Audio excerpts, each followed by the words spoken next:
Makinig ng mabuti. Ako po si Father Fiel Pareha at ito po ang ating segment, ang Daily Devotion, na kung saan tayo po ay magdarasal, magbabasa at magninilay kasama ng salita ng Diyos sa buong taon.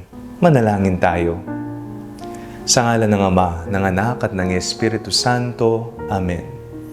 Halina, banal na Espiritu, liwanagan mo ang aming puso at isip nang maunawaan at may sa buhay namin ng iyong salita. Amen. Our Bible passage for today is from the book of Exodus chapter 11 verses 10, chapter 12 verses 1 to 14, and I read it for you. Moses and Aaron performed all these wonders before Pharaoh, but the Lord hardened Pharaoh's heart, and he did not let the people of Israel go out of his land. The Lord said to Moses and Aaron in the land of Egypt, "This month shall mark for you the beginning of months. It shall be the first month of the year for you. Tell the whole congregation of Israel that on the 10th of this month they are to take a lamb for each family, a lamb for each household. If a household is too small for a whole lamb, it shall join its closest neighbor in obtaining one. The lamb shall be divided in proportion to the number of people who eat of it.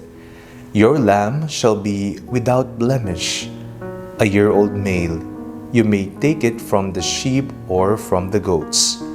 You shall keep it until the 14th day of this month. Then the whole assembled congregation of Israel shall slaughter it at twilight. They shall take some of the blood and put it on the two doorposts and the lintel of the houses in which they eat. They shall eat the lamb that same night. They shall eat it roasted over the fire with unleavened bread and bitter herbs. Do not eat any of it raw or boiled in water, but roasted over the fire with its head, legs, and inner organs. You shall let none of it remain until the morning. Anything that remains until the morning you shall burn. This is how you shall eat it: your loins girded, your sandals on your feet, and your staff in your hand, and you shall eat it hurriedly. It is the Passover of the Lord, for I will pass through the land of Egypt that night, and I will strike down every firstborn in the land of Egypt, both human beings and animals. On all the gods of Egypt I will execute judgments. I am the Lord. The blood shall be a sign for you on the houses where you live. When I see the blood, I will pass over you, and no plague shall destroy you when I strike the land of Egypt. This day shall be a day of remembrance for you.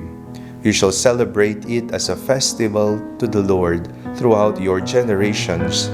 You shall observe it as a perpetual ordinance." Napakinggan po natin kung papaano isinagawa ng mga Israelita ang ipinag-uutos ng Panginoon para sa gaganaping pista ng Paskwa. Kung ano ang iyahain, kung ano ang kakainin, at kung papaano ito isasagawa. Kung ano ang susuotin at ilang pang mga paalala. At pagkatapos nito, binanggit din ang kahuli-hulihang salot na ibibigay ng Panginoon para mapalaya ang kanyang bayang Israel, sapagkat ang paraon ay hindi nakikinig at naging matigas na ang kanyang puso.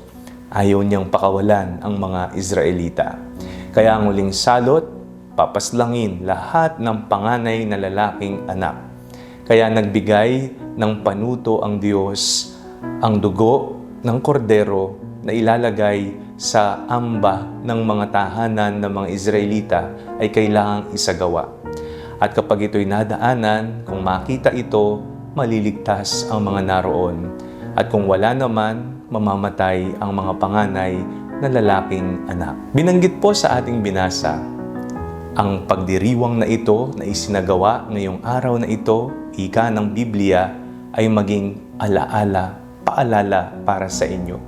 A day of remembrance for you. Kapag sinasabi ang salitang remembrance, memory, yan po'y napapakinggan natin sa banal na misa. At ang akto na isinagawa at ipinag-utos ng Panginoon sa mga Israelita ay tila pagpapakita na sa kung ano ang magaganap sa bagong tipan, ang pagtatalaga ng ating Panginoong Hesus sa banal na Eucharistia. May pagkain na nakahapag sa altar, sa mesa. May tinapay, may alak. Ang tinapay ay ang katawan ni Kristo at ang alak ay ang dugo ni Kristo. Ito ay Pasko, kung paanong nakaligtas ang mga Israelita, kaligtasan din ang ibinigay ni Jesus sa atin. Siya ang kordero ng Diyos na nag-aalis ng mga kasalanan ng sanlibutan. Siya ang kordero na pinaslang, siya ang kordero na naghain ng kaniyang buhay para sa kaniyang minamahal. Sa lumang tipan, ang mga pag-aalay nila ay mga handog, kagaya ng handog na inihaw na kordero. Pero sa bagong tipan, ang anak na mismo ng Diyos ang siyang mag-aalay ng buhay, ang maamong kordero ng Diyos na nag-aalis ng kasalanan ng sanlibutan. Alaala ng pagmamahal. Ito ay ang pagmamahal ng Diyos sa mga tao na kahit na suwail, kahit na makasalanan, kahit nagkakamali ay patuloy na inuunawa, minamahal at nililigtas.